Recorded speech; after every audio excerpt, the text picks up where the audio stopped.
The death of 5v5.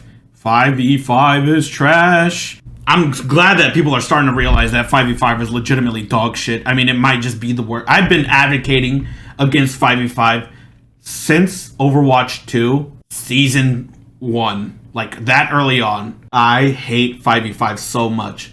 First of all, before this video even starts, I'm going to go into a quick rant here. I could make up my own video about, like, this would probably be like 30 to an hour long, about why 5v5 is so fucking garbage. I really could. Honestly, I might. Who knows? But I'm curious to see what this guy will say. I'm going to go ahead and assume the solo tanking issue will be brought up. I'm going to go ahead and assume team fights are going to be brought up because there's really no team fighting anymore. It's a bunch of skirmishes that are happening around the map. And if your teammate happens to see the skirmish and help you, then that happens. But that's like every now and then. Unless everybody is on the same group, in the same group, or all the randoms have mics, there's very little to zero team play coordination at all.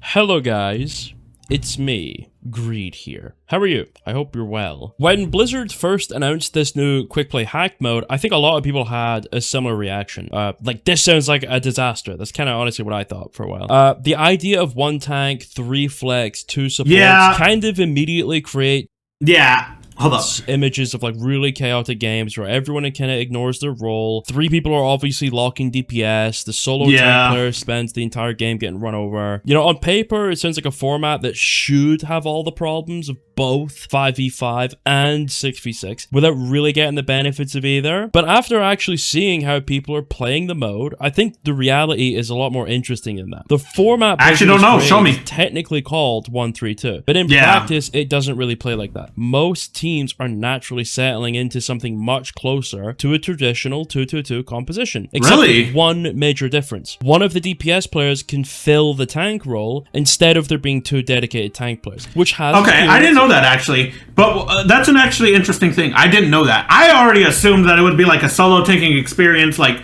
I did play it a little bit. I didn't play it as much as I probably should have.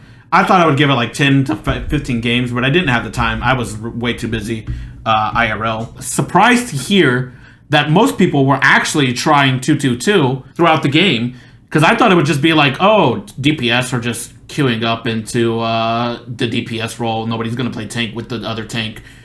But my main concern with the whole 1-2-2 or 1-3-2 game mode was even beyond that. First of all, DPS inherently becomes the most broken role in the game, which is not... It's not even because of the characters that are in the role or because the role is strong.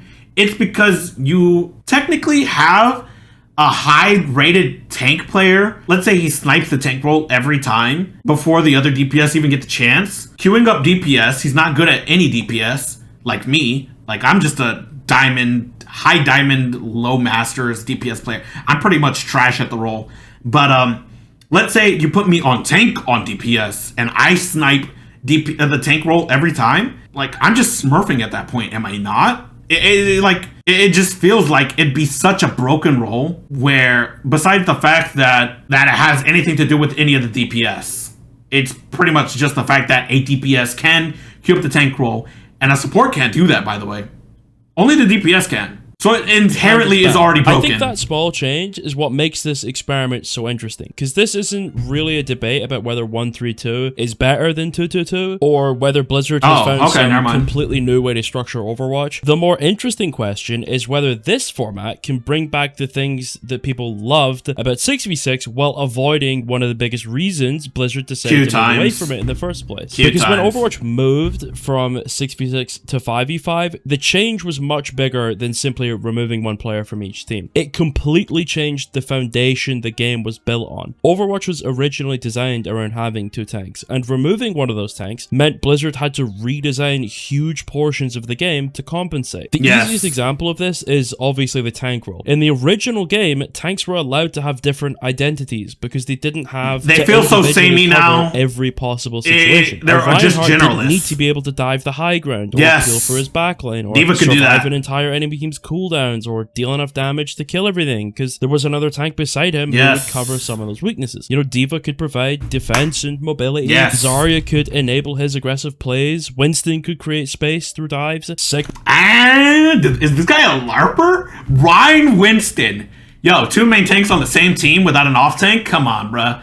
Yo, stop LARPing. Control areas from range. Stop LARPing. LARP, because they were allowed to be specialized. When Overwatch became 5v5, that design philosophy became almost impossible to maintain. Suddenly, there was only one tank player responsible for the entire frontline. They had to create space, protect their team, contest objectives, absorb pressure, and survive long enough to actually do their job. Oh my god, I'm getting stressed out just hearing this. The fight is usually over immediately. So Blizzard has to make tanks dramatically more powerful. I just want my low cortisol gameplay back. Compensate. And this is where the modern Overwatch 2 tank problem came from. Tank became these incredibly durable raid boss-like characters because the format unfucking fun. Not even for only for the tank, but everybody else. Blizzard wanted every tank to feel unstoppable, but because a single tank has to do the job that 2 players used to do. If they weren't extremely strong, the role would be useless. The problem is that this is a huge impact on the rest of the game. When one player is that important, the entire match revolves around them. Yes, he is pointing out literally everything. I love this guy so far. Yo, shout out to this guy. What's his name again? Greed EU. That earned a sub. Just that sentence right there. The fact that this guy understands, I don't know how long or what rank or whatever, he just summed up everything that the devs took 4 years to fucking understand. I've been saying it since the fucking beginning. This role is unbearable. The game is unbearable if it is in 5v5 for not only the tank, but the support player and the DPS player, especially the DPS players. The DPS got cucked the hardest out of everyone, by the way. The tank matchup... And they're not allowed to cry. The second they cry, the second any DPS player cries, or the second they're strong, support players will cry. Support players will cry the hardest and get their way every time.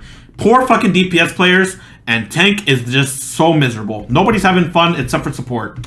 Becomes the center of they were easily the biggest winners. Swapping becomes more important, and losing your tank often feels like an automatic loss rather than something your team can recover from. Adding a second tank changes that dynamic immediately. It doesn't just make the game more like old Overwatch. It changes what Blizzard is allowed to do with the role. Tanks can have weaknesses again because they aren't expected to solve every problem by themselves. They can have more defined purposes instead of every tank needing some combination of massive health and damage and my god, it's like I'm hearing just to function. Oh my god, this is like everything. I feel so justified. I'm feeling so happy for the first time in forever. One of just listening to this guy who enjoyed 6v6 have been so resistant to the idea that 5v5 was simply an improvement. It wasn't just a balance change. It changed the type of game Overwatch was. A lot of the depth that came from having different heroes fulfill different responsibilities disappeared because every role had to become more independent. And I think the support role is probably where this difference becomes even more obvious. One of the biggest changes between Overwatch 1 and 2 is that supports have gradually moved away from being primarily about healing and resource management and have become much closer to like a hybrid damage role. Okay, that's actually a very interesting topic to talk about because I'm honestly not opposed to what the supports are right now. Believe it or not, as much as I dog on supports, I actually am okay with some of the supports doing just as much damage, if not a little bit more damage than the DPS. My issue is that every support has a getaway. Any of the new supports that come out these days have an escape route, have a mobility. Like, honestly, we are in the era of mobility slop for supports, if we're being honest. But I'm okay with them having that mobility if they didn't have the damage. For instance, if you're looking for a perfect character, Zenyatta. Zenyatta is the perfect discussion point about a support doing as much, if not more DPS than a DPS player. But the issue, nobody gets mad at Zenyatta. The reason why nobody cares about Zenyatta being that strong is because he's immobile as hell. His one weakness is that he cannot move from one point to one point in the matter of seconds. He has to float his way over there, and he only has the one mobility, float. He floats to his objective, or where he wants to go, and that is it. He has one defense tool, well, 2 really, Discord, and his kick. His kick is easily, I still don't even think it should be in the game. I understand why it's in the game, but I don't think it should be in the game. That kick is broken as fuck. I'm a Zenyatta player. Zenyatta is broken as shit. But it doesn't seem that way because all the other supports are just broken as fuck because they just have the same amount of damage, if not more, aka Kiri, with the same amount of mobility that anybody else does. Like, she has so much high mobility and so much damage that it just makes Zenyatta look weak as hell, even though I think Zenyatta is actually in a really good spot. A lot of people will argue that this is simply because support players needed more agency or something, and I guess there's some truth to that, but I think the bigger reason is that 5v5 forced the role into that position. It didn't adapt a playstyle, but it completely replaced it. When you remove a tank, I can see that, game, but remove a huge, I don't know. Like I said, I'm okay with them being more damaged. I think it actually is more fun for the game if the supports actually still do damage. It's just that not all of them should have the same amount of high damage while having the same amount of invulnerability. Like, even somebody who is immobile as Illari still has mobility with her little boop thingy. Plus, even if she doesn't have mobility, her pylon is there to help her. Like, whenever you dive in Illari, if you don't take out the pylon first, you're most likely going to lose the fight. Protection and stability. There are fewer players creating space, fewer bodies between the enemy team and your supports, and fewer opportunities. It just depends. It really does. Goes wrong. As a result, supports had to become just shouldn't have mobility with high amount of damage. They shouldn't. Their team because there were too many situations where they needed to defend themselves or even create pressure. The problem is that this slowly changed what made support unique. A big part of the appeal of support in the original game was the decision making behind healing. It wasn't just about having high healing numbers. It was about understanding where your attention needed to go. And that last sentence I do agree with, where your attention needed to go is why support was hard, because it was like managing whether you should do damage or DPS or support or stuff like that. But like I said, I'm okay with them doing damage. I really am. Managing your cooldowns, deciding who was worth saving. I think support now is more fun, for sure. Alive through difficult situations. The role had a very different type of skill expression compared to DPS. Overwatch 2 has moved away from that because the game has demanded more aggression from support. Yeah. Heroes like Kiriko, Mizuki, Illari, and even newer support designs often have enormous damage potential because the game expects them to contribute offensively. And while I don't think supports should never deal damage, I do think there is something lost when every role starts moving towards the same goal of just getting kills. One of the biggest strengths of that's a good point. Each role had a clearer identity. Tanks created space, DPS pressured enemies and secured eliminations, and supports managed their resources and kept the team functioning. Obviously, there's a lot of overlap between the roles, but there was much clearer differences between what each role was trying to accomplish, and especially how I can see where he's going with this. That's true. A format like this gives Blizzard the opportunity to bring some of that identity back. With another tank available, supports don't need to constantly compensate for the lack of frontline presence. They can focus more on supporting their team instead of feeling like they need to become a second DPS player just to have any impact. I think this also connects to one of the most important things that Overwatch 2 has lost over time, which is not even the main thing. One of the main reasons people remember old Overwatch so fondly is because fights had more layers to them. They weren't necessarily slower because the game was less exciting. They were slower because there were more decisions happening before a fight was truly decided. A team could lose an initial engagement, recover, change their approach, and still have a chance to win. In modern Overwatch, fights often feel like they're decided almost instantly. Someone gets caught, someone gets burst, an important cooldown is used, and suddenly the fight is effectively over. Yeah, that actually is true. Holy shit, that's true. Yo, I've never heard a more truthful sentence in my life. That is, holy shit, run that back. Fights often feel like they're decided almost instantly. Someone gets caught, someone gets burst, an important cooldown is used, and suddenly the fight is effectively over. Yeah, in Overwatch 1, that really was never the case. If you lost one person, you could still win. Like, it wasn't objectively decided. I feel like in 5v5, the second you see one teammate down, and like, unless it's the DPS role, because it's like, that's the most useless role in the game right now. Unless it's the DPS role. So, like, if you lose a tank, especially if you lose a tank, but if you lose a support, it's GG. You just lost. You might as well just walk back and give up the space for free, let them take point, or let them take the cart, because you're just going to be wasting your time fighting an unwinnable fight. The problem isn't that the fights are inherently bad, but there are fewer opportunities for players to influence the outcome after something goes wrong. That's something that I think gets overlooked when people talk about 6v6. The value of the second tank was not simply that it added another player to the game. It created more interactions, more possibilities, more moments where individual decisions could change the direction of the fight. A tank could make a mistake and recover because another player could cover them. A support could be pressured out, but survive because because someone could peel for them. A DPS player could take an aggressive angle because they know their team had the resources available to maintain them. There was just more room for the game to breathe. And this is why I think the conversation around 5v5 has always been a little strange. A lot of the changes Blizzard made after the transition were attempts to fix problems that were created by removing that second tank. The game became faster, so health pools increased. Tanks became too vulnerable, so they received additional passives. Supports became too easy to dive, so they received more defensive tools. Damage became too inconsistent, so Blizzard introduced things like the damage passive. But instead of solving the underlying issue, they brought just mostly just altered the game around the problem. I think this is why most of the important parts of any potential return to a 6v6 format would be removing many of these global systems. The game doesn't need every hero to follow the same rules if the underlying structure is healthier. The Season 9 changes are probably the clearest example of this. Increasing everyone's health and changing projectile sizes fundamentally changed how many heroes interact with each other. This is true. That is true as fuck. Junkrat can't do his tech anymore, which honestly I'm kind of glad, but at the same time, that tech was in the game for so long, and now that it's not there, if you're not know what I'm talking about, I'm talking about the shoot thingy. Like, you can't do that no more. Some heroes became much easier to play effectively because missing shots became less punishing, while other heroes lost parts of what made them unique. The damage passive is another example. It exists because Blizzard needed a way to prevent healing from becoming too powerful in the 5v5 environment. But instead of asking why healing had become such a problem, the solution was to add a universal mechanic that affected every hero in the game. A return to a more traditional 6v6 structure could allow Blizzard to move away from these universal fixes and start balancing heroes individually again. Instead of every hero being designed around the same assumptions, characters could return to having clear strengths and weaknesses. This is why I think the flex role becomes such an interesting idea, because it actually solves one of the biggest criticisms against 6v6, which is queue times. Queue times have always been the biggest argument against the format. It's easy to understand. It's the only argument against 6v6.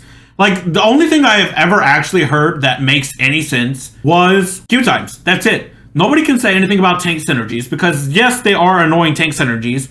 Like, I can already see, I saw a TikTok comment saying, oh, if they bring back 6v6, the tank synergy between Mauga and Zarya is going to be crazy. You don't want these two tanks on the same team. Like, yes, I get what you're saying, and yes, that would be horrific because then nobody stops Mauga whenever he goes in for a stomp, and then he shouts and just gains a bunch of overhealth. Like, nobody's going to be able to stop that unless you mirror it. But my issue with that is Mauga could actually get a rework and be designed in a different way, and he wouldn't have to rely on his fucking shout and his stomp. I think Mauga, the way he is right now, just needs a complete rework, but they can't do that if the game is in 5v5 because then he becomes unplayable. Like, he has to have the lifesteal. They could completely rework the way he works if they put it in 6v6. He cannot get reworked if he gets in 5v5. And why. Finding two people willing to play tank every single game is much harder than finding one. Tank has historically been the least popular role, and requiring two tanks created a natural bottleneck, even if that bottleneck was created by a lack of tank heroes and a lack of fun in the role. The flex role is a pretty clever solution to that problem, because it doesn't remove the second tank entirely. But I don't know if the flex role is completely the way to go for it. I don't think it's a good idea, honestly. Instead of saying every game needs two people who only want to play tank, the game says we need one tank player and one player who's willing to adapt. That is a really interesting concept because it creates another layer of skill beyond the current restrictions of role queue. A player who understands when to switch roles could have a huge impact on the outcome of games, which is just as good as it could be bad. However, this is also where the biggest problems with the format start appearing. The biggest concern is that the flex role might simply become too important. Right now, exactly. That's my point. The system works is that's what I said at the beginning. Player has more freedom than everyone else, but that also creates a potential fairness issue. A tank player cannot decide halfway through the game that they want to play DPS. A support player cannot suddenly become a tank. Only the flex players get that level of control. That means the flex role is naturally more influential than the other roles. It's the strongest role inherently. More impact, that creates a few problems. The first is that players may eventually feel like they have to queue flex if they want more control over their games. The second is that it could create another queue problem where everyone wants access to the role with the most freedom. There is also the question of how ranked would work. How would matchmaking judge a player who is a Masters DPS player but a Platinum tank player? Would they have... This is exactly what I was talking about. I'm a good tank player, not a good DPS player.